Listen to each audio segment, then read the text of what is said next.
당신의 소득을 세금으로 날린 대신 영원한 레거시로 바꿀 기회가 있다 입니다. 연말이 다가오면서 2025년 소득세 절세에 대한 문의가 쏟아집니다. 이번 이 영상 그리고 다음 영상 두 차례에 걸쳐서 두 가지 실질적인 소득세 절세 방안을 제안하겠습니다.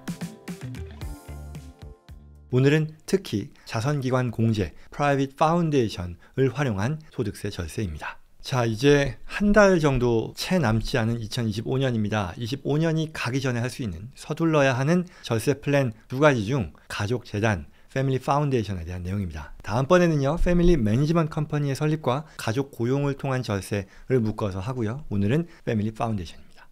2025년 세계의 자산 흐름이 다시 미국으로 향하고 있습니다. 금리 인하 기조, 강한 달러, 그리고 글로벌 자본의 회귀, 그 중심에서 지금 벌어지고 있는 일들을 이해하지 못하면 우리의 자산 방향도 함께 흔들리게 됩니다. 이제 미국은 단순한 투자처가 아닙니다. 절세, 상속, 이민, 그리고 노후까지 모든 자산의 축이 미국을 중심으로 재편되고 있습니다. 트럼프 2기 행정부 출범 이후 기업 세제와 투자 규제가 대대적으로 바뀌고 있습니다. 자본은 다시 미국으로 돌아가고요. 미국 내 자산은 전 세계 투자자들의 피난처가 되고 있습니다. 이 변화는 단순히 큰손 투자자들만의 이야기가 아닙니다. 한국 내 개인 투자자, 은퇴자, 그리고 역이민자에게도 세금, 송금, 증여 상속 구조가 직접적으로 연결되는 현실적인 문제입니다. 자산 관리의 본질은 소득을 지키고 세금을 줄이며 자산을 이전하는 것입니다. 그런데 이 세 가지 모두 미국 세법과 제도를 이해하지 않고는 불가능합니다. 같은 금액의 자산이라도 어떤 구조로 보유하느냐에 따라 세금이 절반으로 줄어들 수도 있고요. 반대로 2배로 늘어날 수도 있습니다. 또한 전략적으로 자산 구조를 미리 설계하지 않으면 가족에게 물려줄 자산의 절반 이상을 세금으로 잃을 수도 있습니다. 제시앤컴퍼니는 지난 20여 년간 한미 양국의 세법, 이민법, 투자 제도를 통합한 크로스보더 자산관리 서비스를 제공해 왔습니다. 단순한 회계나 세무가 아니라 법률, 세무, 회계, 자산관리까지 한 구조 안에서 설계하는 시스템입니다. 미국 내 수천 건의 절세 플래닝, EB5 투자 이민 구조 설계, 그리고 미국 내 신탁, 트러스트와 은퇴 계좌 전략까지 이 모든 노하우가 제시앤컴퍼니의 현장에 축적되어 왔습니다. 이제 그 실제 사례와 구조를 부산에서 직접 공유하려 합니다. 첫 번째 세션은요, 한국에서 미국 진출이나 투자를 고민하시는 분들을 위한 시간입니다. 주요 주제는 이렇습니다. 왜 지금 미국인가? 글로벌 자산이 미국으로 몰리는 이유를, 그리고 프리-이미그레이션 플래닝, EB5 투자 이민, 단순 이민이 아니라요, 자산 관리의 전략으로서 접근을 다룹니다. 마지막으로 한국인들도 활용 가능한 미국 절세 투자 플래닝을 소개합니다. 두 번째 세션은 이미 한국에 거주하시면서 미국 영주권이나 시민권을 보유하신 분 또는 역이민을 준비 중이신 분들을 위한 맞춤 강연입니다. 핵심 주제는요, 한국 거주 영주권, 시민권자의 세금 신고와 해외계좌 보고, 은퇴를 위한 미국 절세 투자 구조, 그리고 역이민과 엑시텍스에 대해 소개합니다. 2025년 이후로는 미국을 이해하는 사람만이 자산의 방향을 바꿀 수 있습니다. 한 해를 마무리하며 한국과 미국을 잇는 진짜 자산관리 전략을 부산 세미나 현장에서 직접 확인해 보시기 바랍니다. 12월 14일 일요일 부산에서 여러분들을 기다리겠습니다.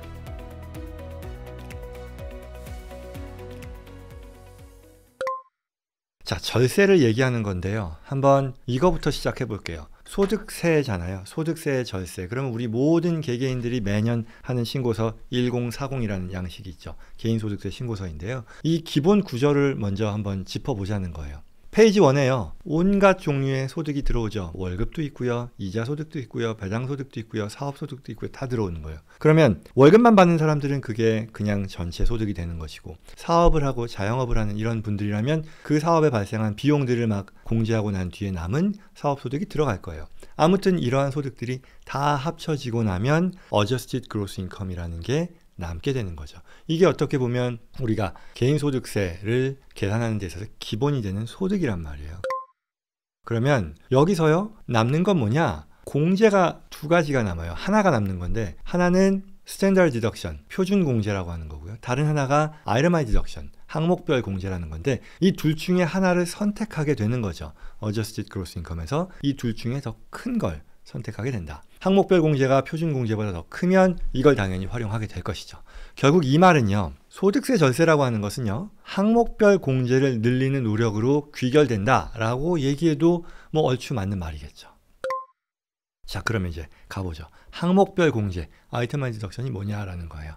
항목별 공제 말 그대로 아이템별로 내가 공제할 수 있는 그 금액을 산정한다인 건데요. 주요 항목을 보면 뭐가 있을까요? 첫 번째 의료비요, 두 번째 주세금 납부액이요, 세 번째 모기지이자요, 네 번째 기부금 공제가 있어요. 자, 의료비는요 대체로 보험이 커버하죠. 그러면 보험을 초과하는 만큼의 지출에 대해서 또 소득 제한이 있으니 공제하는 데 있어서 이거는 추가 공제의 대상이 대부분의 경우 아니에요. 그리고요 주세금도요 우리가 작년까지 2024년까지 최대 10,000불까지 밖에 공제를 못했어요. 그러니 이 말은 10,000불보다 훨씬 넘는 주소득세, 주 재산세 이런 걸 냈던 사람들이 실제로 연방소득세를 계산하는 데 있어서 항목별 공제를 활용할 수 있는 게 10,000불까지 실링, 천장이 최대치가 정해져 있었다는 그런 얘기죠. 법이 바뀌어서 이제 40,000불로 바뀌었는데요. 아무튼 여전히 최대치의 제한이 있다라는 걸 우리가 얘기할 수 있을 거예요. 자, 그럼 세 번째는요. 모기지 이자요. 상한이 있잖아요. 이것도 우리가 얘기하는 75만 불 대출 금액에서 발생하는 그 모기지 이자까지만 대출 이자로서 공제가 되기 때문에 한계가 다 뚜렷하다는 거예요. 그러면 남는 게 뭐냐? 기부금 공제만 남는 거죠. 기부금 공제는요 한도가 없어요. 그러니 가장 확장 가능한 항목이다 라는 것까지 우리가 볼 수 있을 거예요. 자, 개인소득세를 계산하는 데 있어서 절세를 위해서는요 소득은 어떻게 해서 나오는 것이고요. 그리고 거기서 스탠더드 디덕션 or 아이템마이즈 디덕션이다. 그러면 아이템마이즈 디덕션을 늘리는 것이 절세에 있어서의 키포인트가 될 것이다. 동의하는 것이고요. 그런데 각각의 아이템마이즈 디덕션에서의 항목들이 첫 번째 세 가지는 한계가 뚜렷하다. 네 번째 기부금 공제라고 하는 것이 한계가 없이 확장 가능한 항목이다. 여기까지 얘기한 거예요. 자, 그러면 이제 더 나가서 기부금 공제를 더 살펴보죠. 교회, 학교 같은 어떤 비영리기관에 기부한 금액을요 과세소득에서 빼주는 제도입니다. 여러분들 많이 하실 수 있겠죠. 교회 다니시는 분들, 성당 다니시는 분들 또는 학교에 도네이션 하는 것들 이런 것들이 다 공제가 된다는 거예요. 그런데 이건 다 내가 아닌 어떤 다른 기관이잖아요. 근데 만약에 나와 나의 가족이 직접 관리할 수 있는, 관리하는 자선기관을 만들 수 있다면, 그리고 또 그곳에 내가 기부를 해서요 세제 혜택도 받고요 또 실제 이렇게 기부된 금액을 내가 통제하는 자선기관을 활용해서 무언가를 할 수 있다 그러면 이상적이지 않을까요? 여기서 프라이빗 파운데이션의 아이디어가 나옵니다. 프라이빗 파운데이션이라는 건요 개인 또는 가족이 출연한 자산으로 설립된 이 재단으로서요 미국 세법에 따라 세금이 면제되는 비영리 법인입니다. 일반적인 타인들로부터 기부를 받는 그런 퍼블릭 채리티라고 하는데요. 그런 재단과 달리 소수의 기부자, 대체로 가족입니다. 이 기부를 하고요 자금을 조성하고요 또 통제를 하게 됩니다. 그러면 어떻게 되느냐? 내가 내 파운데이션을 만들어서요 여기 돈, 주식 이런 것들을 기부하면요 이게 기금이 되는 거고요 이 기부금만큼은요 당연히 나는 기부금 공제를 받게 됩니다. 그리고 이렇게 옮겨진 자산을 투자해서 거기서 벌어지는 어떤 자산의 증가, 수익을 활용해서 자선 활동을 하게 된다는 거죠.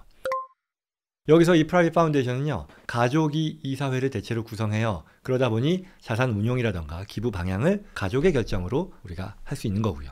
그리고 결국 이건 규모에 따라 장학금 지급을 할 수도 있고요.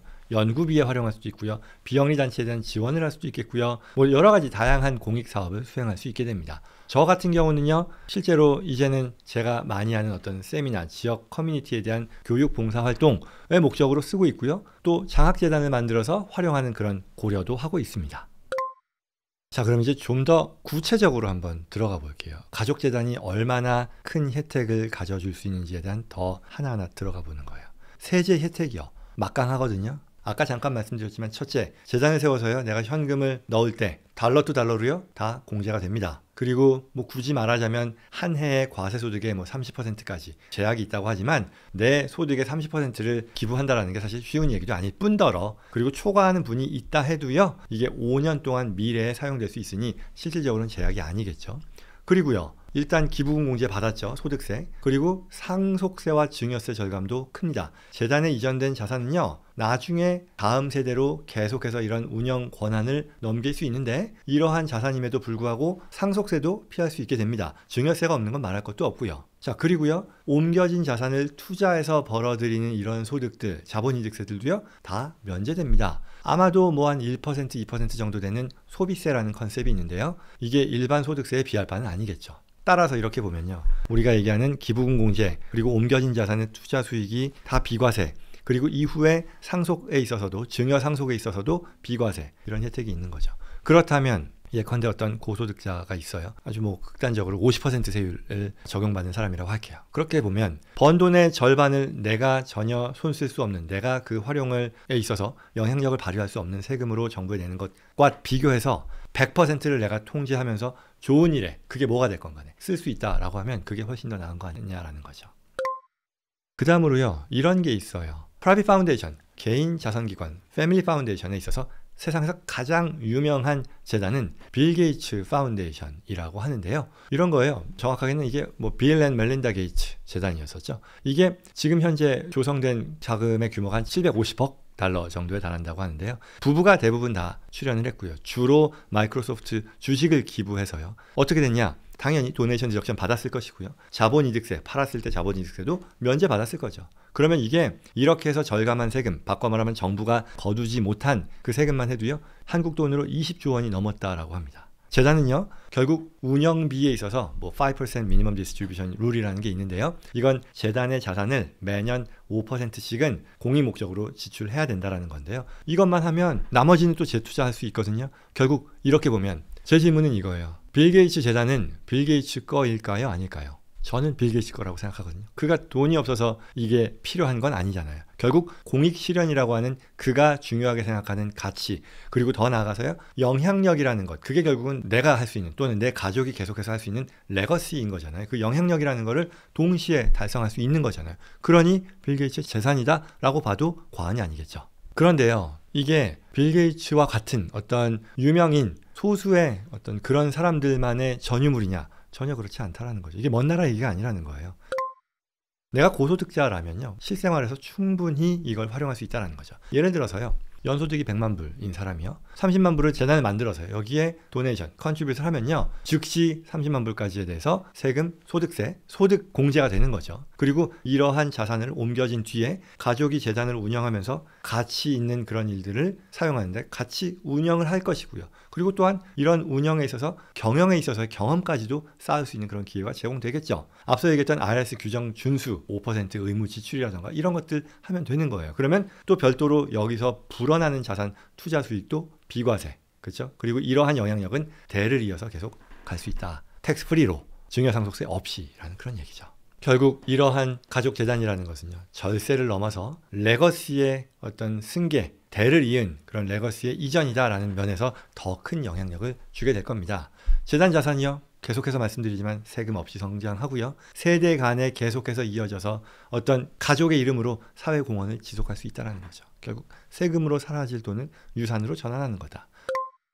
조금만 더 제가 얘기를 하자면요, 100만 불을 벌었어요. 그리고 그렇다면 우리가 아무것도 안 했을 때 나오는 상황은, 첫째, 아무것도 안 해서 50만 불을 그냥 정부에 넘긴다는 거예요. 내가 전혀 손댈 수 없는 그런 돈으로요. 그리고 나머지 50만 불로 소비하거나 또는 거기서 또 투자를 해서 수익을 내고 또 거기에서 당연히 수익에 대한 과세를 또 반복하게 되겠죠. 그리고 나서 어떻게 하다가 남는 돈을 최종적으로 다음 세대로 넘기는 그런 삶을 사는 것이 일반적인 어떤 방식이라면, 그에 대한 얼터너티브로서요, 파운데이션을 설립한다면 그 100만 불을요, 가족재단 만들어서 거기에 기부해서 세제 혜택 바로 받고요, 그리고 재단에서, 재단의 이사지는 결국은 나와 내 가족, 소중한 사람들, 이 구성원이 될 것이니까요, 100% 이걸 통제하고요, 장학금이다, 연구 지원이다, 교육 사업이다, 뭐가 됐건 간에 좋은 일에 쓰면서 그러한 영향력과 레거시를 자녀 세대, 그 다음 세대로 이어갈 것인가요? 상속세도 면제라는 얘기였고요. 결국 어떤 거냐는 거죠. 후자가 당연히 합리적이다라는 것은 동의할 수 있는 사안일 거다라고 생각합니다.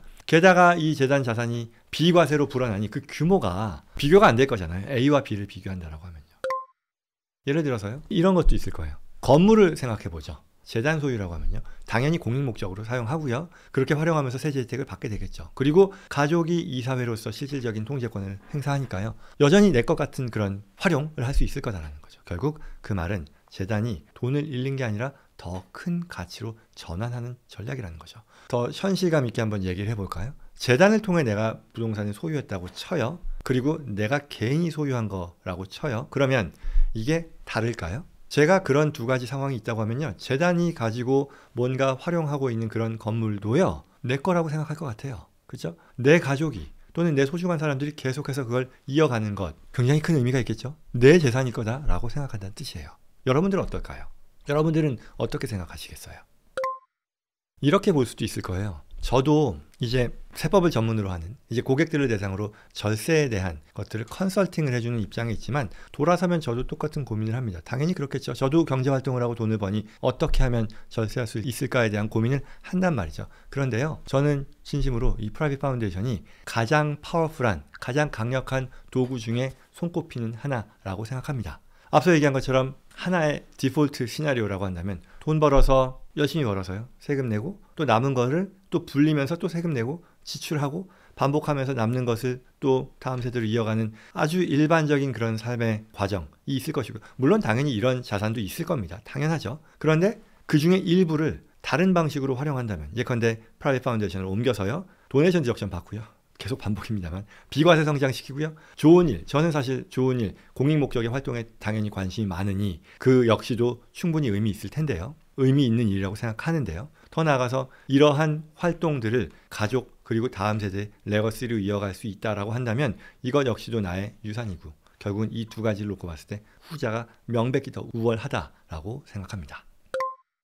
요약하자면 모두가 할 수 있는 건 아니겠지만 본인의 상황에 이 영상을 보시면서 한번 적용을 해보시고요, 그게 충분히 설득력 있다 또는 가능하다라고 한다면 이 프라이빗 파운데이션은요 정말 최고의 선택이 될 겁니다. 금년에 하면요 내년에도 쓸 수 있고요, 후년에도 쓸 수 있고요, 평생 쓸 수 있는 거예요. 내가 경제활동을 오래만 하고 마는 거 아니잖아요. 결국 소득세 신고 구조에서 공제를 최대할 수 있고 그러한 기부금으로 핵심적인 가치를 누리고요, 프라이빗 파운데이션을 통해서요 계속해서 자본이득세도 면제, 상속세까지도 절감할 수 있다라는 거죠. 빌 게이츠의 사례처럼 결국 막대한 부를 사회에 환원하면서도 통제권을 유지할 수 있고요, 실생활에서 이러한 것들에 대한 관심이 있고 충분히 그러한 대상이 될 만한 수준의 소득이 있다면 연간 똑같은 그런 효과를 볼 수 있게 된다는 얘기죠. 그리고 결국 이 말은 단순한 절세의 문제가 아니다, 이게 그 이상의 삶의 플래닝의 대상이다라는 거니까요, 꼭 검토해 보시면 좋겠습니다.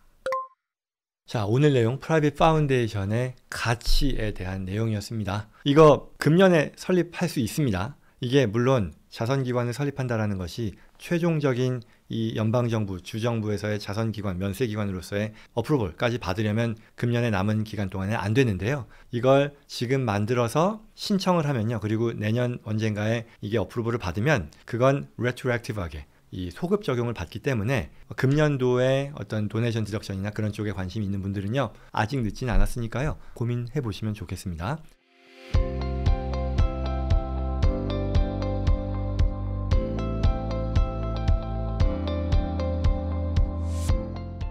그래서 이와 관련해서 도움이 필요하거나 저희 재생컴퍼니 전문가들과 상담 희망하시는 분들은요 영상 더보기란에 있는 또는 고정 댓글에 있는 연락처 연락 주시기 바랍니다. 구독과 좋아요 다시 한번 부탁드리고요, 다음에 꼭 필요한 정보 놓치지 않으시길 바라고요, 주변 분들께도 이러한 내용 전달될 수 있도록 도와주시기 바랍니다. 고맙습니다.